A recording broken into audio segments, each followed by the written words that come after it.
نعبد و ایاک نستعین، پروردگار ہم تیری ہی عبادت کرتے ہیں اور تجھ ہی سے مدد مانگتے ہیں۔ عقیدہ عبادت صرف اور صرف اللہ کی ہونی چاہیے، اس میں کسی اور کو شریک نہ کیا جائے، اللہ کا حق کسی اور کو نہ دیا جائے۔ یہ سب سے بنیادی چیز ہے میرے پیارے ساتھی۔ اپنی اور اپنے بچوں کی عقیدے کی فکر کرو۔ اسی لیے حضرت لقمان اپنے بچے کو جب نصیحت کرتے ہیں تو سب سے پہلی نصیحت کیا کرتے ہیں؟ لا تشرک باللہ، اے میرے بچے تو اللہ کے ساتھ شرک نہ کرنا، ان شرک لظلم عظیم، شرک دنیا کا سب سے بڑا گناہ ہے، سب سے بڑا ظلم ہے، سب سے بڑا انیائے ہے۔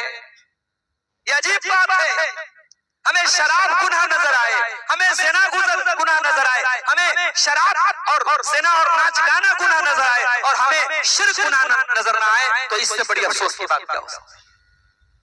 دنیا کے بہت سارے ایسے ملک ہیں جہاں شراب و شباب کی محفلیں بھی منعقد ہوتی ہیں، جہاں بے حیائی کے کام بھی ہوتے ہیں، اور ہمیں اور آپ کو لگتا ہے کہ یار یہ بہت غلط ہو رہا ہے، لیکن اس کے مقابلے میں دنیا کے بہت سارے ایسے علاقے اور خطے اور ممالک ہیں جہاں کھلے عام شرک ہو رہا ہے، اللہ کو چھوڑ کے غیروں کے در پہ سر جھکایا جا رہا ہے، اللہ کا درجہ کسی اور کو دیا جا رہا ہے، اور ہماری نظر میں کوئی غلط کام نہیں ہے، ہم اسے ہیرو بنا کے بیٹھے ہوئے۔ یاد رکھو میرے پیارے ساتھی، اللہ کی نظر میں، اس کے رسول کی نظر میں شرک سے بڑا کوئی گناہ نہیں ہے، شرک سے بڑا کوئی پاپ۔ اسی لیے اللہ کے پیارے نبی اپنے چچا عباس کے بیٹے عبداللہ ابن عباس سے کہتے ہیں، عبداللہ بن عباس کون ہے؟ فقیہ الامہ ہے، ترجمان القرآن ہے، حبر الامہ ہے۔ اس امت میں قرآن کے بہت بڑے عالم تھے عبداللہ بن عباس، اللہ کے نبی کے چچا عباس کے بیٹے تھے۔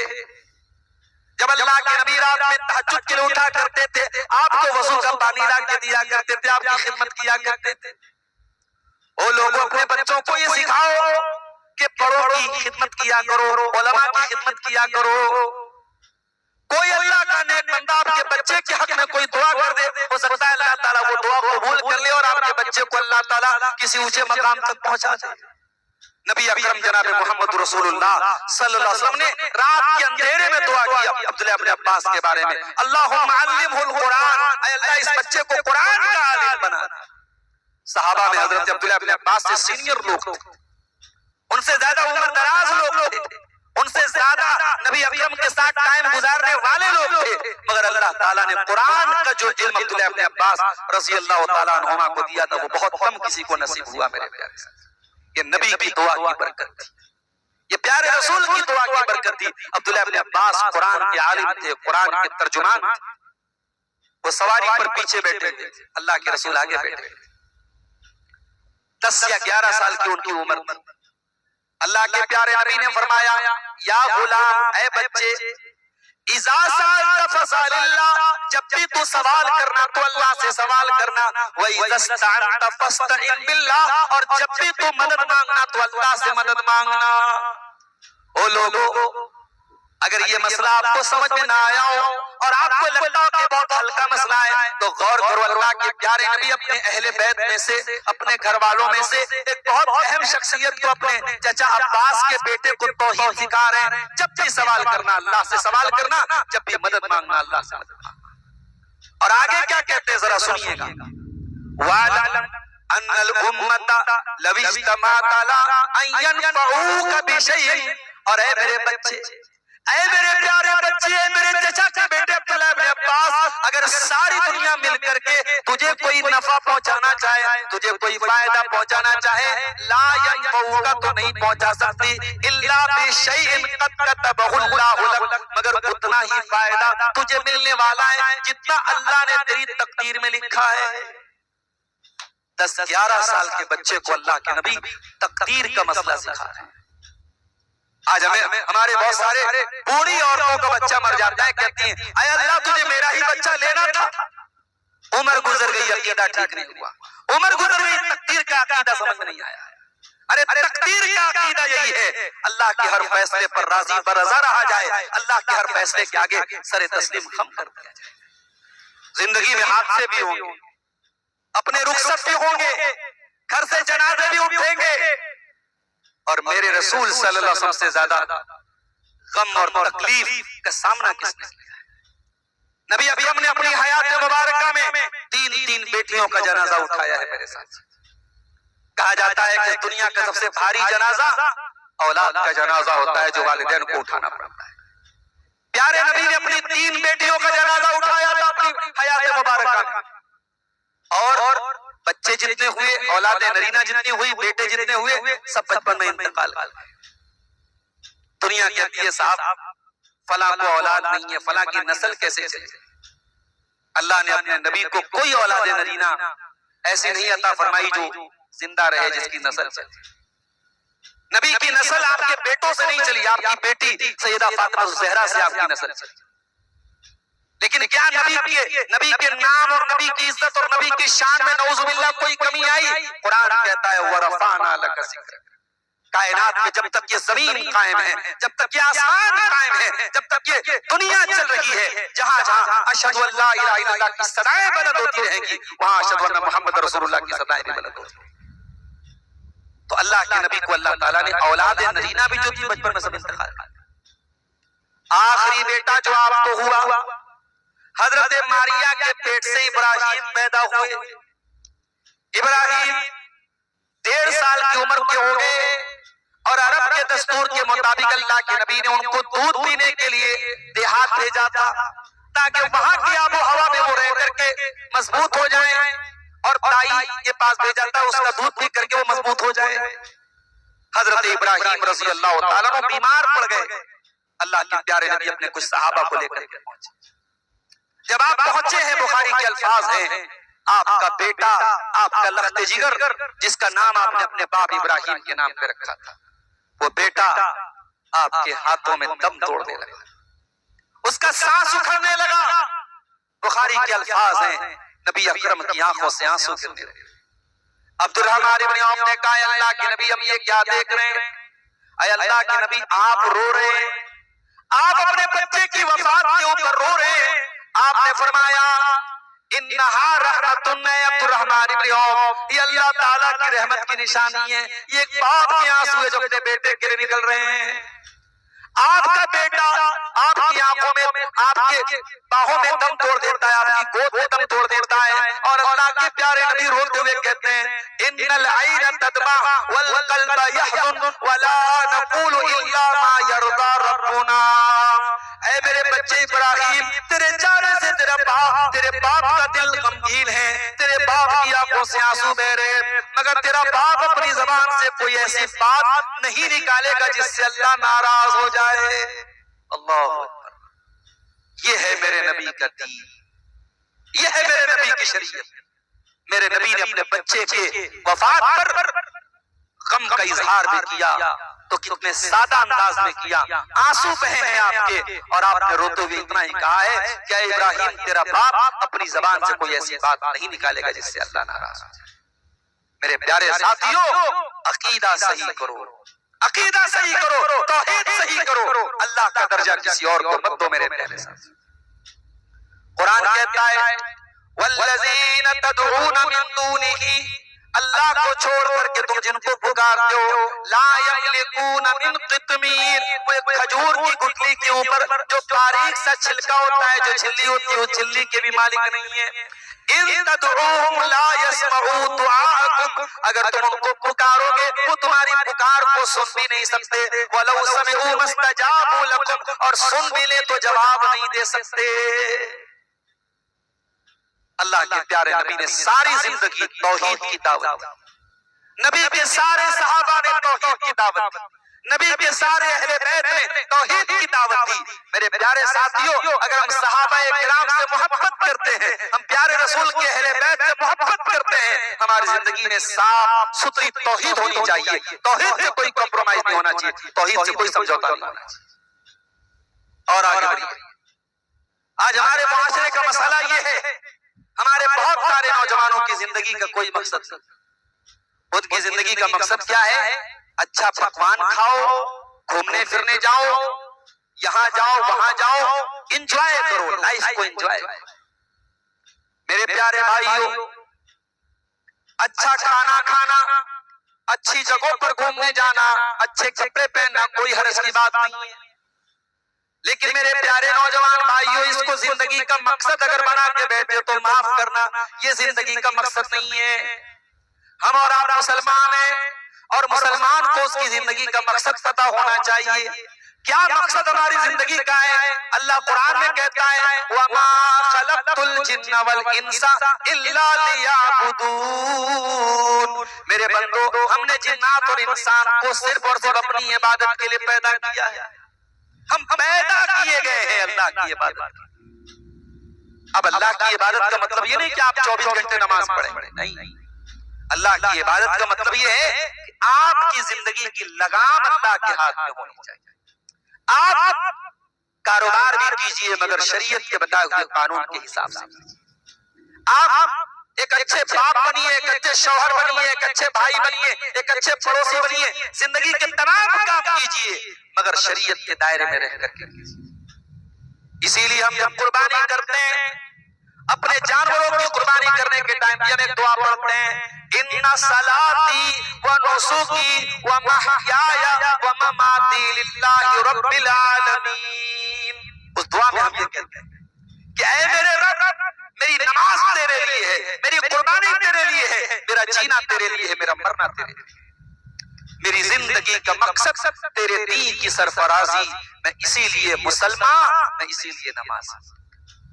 مسلمانوں تمہاری زندگی اتنی حقیر نہیں ہے کہ کسی ناجائز کام کے لیے وہ زندگی گزارتا ہے۔ کوئی شراب کے لیے جی رہا ہے، کوئی لڑکی بازی کے چکر میں پڑا ہے، کوئی غیر محرم لڑکیوں سے چیٹنگ کر رہا ہے، کوئی نشے میں گرفتار ہے، کوئی حرام خوری میں گرفتار ہے۔ زندگی اتنی حقیر نہیں ہے کہ اس کو برباد کیا جائے۔ اور زندگی میں خاص طور سے جو یہ جوانی کا ٹائم ہے، یہ جو جوانی کا ٹائم ہے، یہ زندگی کا سب سے قیمتی ٹائم ہے۔ اللہ کے پیارے نبی اپنے نوجوان صحابہ کی بڑی قدر کرتے تھے، نوجوان صحابہ پر بڑی توجہ دیتے تھے، اور ہماری شریعت میں بھی نوجوانوں پر بڑی توجہ دی۔ کبھی آپ غور کیجئے، جمعہ کے دن آپ سورہ کہف پڑھتے ہیں، سورہ کہف میں اللہ تعالیٰ نے اصحاب کہف کا واقعہ بیان کیا۔ اصحاب کہف کا نام معلوم ہے؟ نہیں معلوم۔ اصحاب کہف کی ایگزیکٹ تعداد کیا تھی؟ اختلاف ہے، نہیں معلوم۔ اصحاب کہف کی لوکیشن کیا تھی؟ نہیں معلوم۔ اصحاب کہف کے بارے میں دو باتیں ہمیں معلوم ہیں۔ ایک بات یہ معلوم ہے کہ ان نوجوانوں نے اللہ کے دین کے لیے اپنے گھر کو چھوڑ کے ایک غار میں، ایک پہاڑ کی گفا میں جا کے پناہ لیا، یہ معلوم ہے۔ اور دوسری بات کیا معلوم ہے؟ انہم فتیۃ آمنوا بربہم وزدناہم ھدا، یہ چند نوجوان تھے، یہ 18، 20، 22 سال کے نوجوان تھے، ان کی جوانی گزری ہے اپنے دین کو بچانے کے لیے، اپنے ایمان کو بچانے کے لیے۔ صحابہ کرام میں آپ دیکھیے، یہ حضرت علی مرتضیٰ کون تھے؟ نوجوان تھے۔ یہ عثمان غنی کون تھے؟ نوجوان تھے۔ یہ اسامہ بن زید 17 سال کے نوجوان تھے، جن اللہ کے پیارے نبی نے اپنی وفات کے پہلے جن کو کمانڈر بنایا تھا ایک لشکر کا، رومیوں سے لڑنے کے لیے بھیجا تھا، اس کا کمانڈر بڑے بڑے سینئر صحابہ موجود تھے، مگر 17 سال کے نوجوان اسامہ بن زید کو آپ نے اس کا کمانڈر بنایا۔ اور ہندوستان کی سرزمین پر اسلام کا پرچم لہرانے والا محمد بن قاسم بھی میرے پیارے نوجوان بھائیوں ایک نوجوان تھا، 20-21 سال کا ایک نوجوان تھا۔ میرے نوجوانوں اپنی جوانی کی قدر کرو، اس جوانی کا حساب اللہ کیا دینا پڑے گا۔ یہ جوانی یہ انسٹاگرام اور فیس بک پر برباد کرنے کے لیے نہیں ہے، یہ ننگی تصویریں دیکھنے کے لیے جوانی نہیں ہے، یہ نشے میں لٹانے کے لیے جوانی نہیں ہے، یہ غلط جگہوں پہ جانے کے لیے جو نوجوانی نہیں ہے۔ یہ جوانی کو اللہ کی رضا کے کاموں میں گزارو میرے پیارے نوجوان۔ اسی لیے اللہ کے نبی فرماتے ہیں سبعۃ یظلھم اللہ فی ظلہ یوم لا ظل الا ظلہ، قیامت کے دن 7 ایسے لوگ ہوں گے جن کو اللہ تعالیٰ اپنے عرش کا سایہ دے گا، جس دن اللہ کے عرش کے علاوہ کوئی سایہ نہ ہوگا۔ ان 7 لوگوں میں آپ نے فرمایا وَشَابٌ نَشَأَ فِی عِبَادَةِ اللَّهِ، وہ نوجوان بھی ہوگا جس کی جوانی اللہ کی عبادت۔ اسی لیے اللہ کے پیارے نبی فرماتے ہیں اغتنم خمسن قبل خمسن، 5 چیزوں کی قدر کرو 5 چیزوں کے آنے سے پہلے، شبابک قبل حرمک، اپنی جوانی کی قدر کرو بڑھاپے کے آنے سے پہلے، اور اپنی تندرستی کی قدر کرو وصحتک قبل سقمک، اپنی تندرستی کی قدر کرو بیماری کے آنے کے پہلے، اپنی زندگی کی قدر کرو موت کے آنے کے پہلے، اپنی دولت کی قدر کرو اپنے غریب ہونے سے پہلے، اور اپنے وقت کی قدر کرو وفراغک قبل شغلک، اپنے ٹائم کی قدر کرو اس کے پہلے کہ تم بزی ہو جاؤ۔ تو زندگی کے مقصد کو پہچانو میرے پیارے ساتھی۔ دنیا میں ہمارا ایک اصول ہوتا ہے، جو چیز اپنا مقصد پورا کرتی ہے تب تک وہ ہمارے لیے کام کی رہتی ہے، جب مقصد پورا کرنا چھوڑ دے وہ یوز لیس ہو جاتا ہے۔ بھئی یہ موبائل ہے، جب تک اس سے ہم کال کر رہے ہیں، اس پہ نیٹ ورک ہے اور یہ اس کی اسکرین کام کر رہی ہے، اس کے اندر جان باقی ہے، یہ موبائل ہمیں بڑا عزیز ہوتا ہے، ہم اسے اپنے پاس رکھتے ہیں۔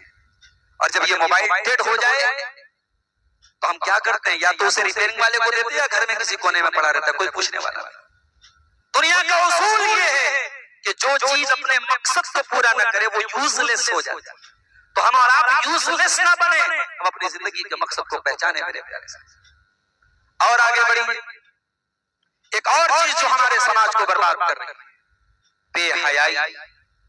وہ مسلمان جو دنیا میں حیا کا درس دینے آیا، وہ مسلمان جس نبی کا کلمہ پڑھتا ہے، وہ نبی حضرت ابو سعید خدری کہتے ہیں کانا اشد حیا من العذراء فی خدرها، اللہ کے پیارے رسول صلی اللہ علیہ وسلم کنواری لڑکی سے بھی زیادہ شرم و حیا والے تھے۔ وہ اس مسلمان جس کے دین نے یہ سکھایا ہے کہ حیا جس چیز کے اندر ہوتی ہے الا زانہ، حیا سجا دیتی ہے، سنوار دیتی ہے، اور حیا جس چیز کے اندر سے نکل جائے وہ حیا نکل جائے تو وہ چیز عیبدار ہو جاتی ہے۔ آج کیوں ہمارے علاقوں کی لڑکیاں کالج کے ماحول میں جانے کے بعد ان کا پردہ ختم ہو جاتا ہے؟ کوئی لڑکی اگر نیٹ کا ایگزام ٹاپ کر لے، آئی اے ایس کے ایگزام میں وہ پاس ہو جائے تو کیا اس کا پردہ ختم ہو جاتا ہے؟ پردے کا حکم اس کے لیے ختم ہو جاتا ہے؟ یہ ہمارے غور کرنے کا مقام ہے میرے ساتھ۔ آج مبارک پور کے آس پاس میں ایسے کالجز ہیں جہاں آپ کی مسلمان لڑکیاں پڑھنے جا رہی ہیں، مسلمان لڑکے وہاں نہیں جا رہے، صرف مسلمان لڑکیاں جا رہی ہیں، بڑی تعداد میں مسلمان لڑکیاں غیر مسلم لڑکوں کے ساتھ افیئر کر رہی ہیں۔ اور یہ میں کوئی ہوائی بات نہیں کر رہا ہوں، میرے سامنے حقائق ہیں، میرے نوجوان ساتھیوں نے اپنی آنکھوں دیکھی حال مجھے بتایا ہے۔ بنارس اور مبارک پور اور مئو کا یہی حال ہوتا چلا جا رہا ہے۔ یہ ہمارا جو انصاری سماج تھا، جو ہمارا یہ بنکر سماج تھا، اس بنکر سماج کی خاص طور سے مئو اور مبارک پور کی تو بڑی تعریف کی جاتی ہے۔ نہیں، یہ علاقہ اس معاملے میں بہت ممتاز ہے کہ یہاں پردے کا بڑا اہتمام ہے، یہاں بے حیائی نہیں ہے، یہاں بے غیرتی نہیں۔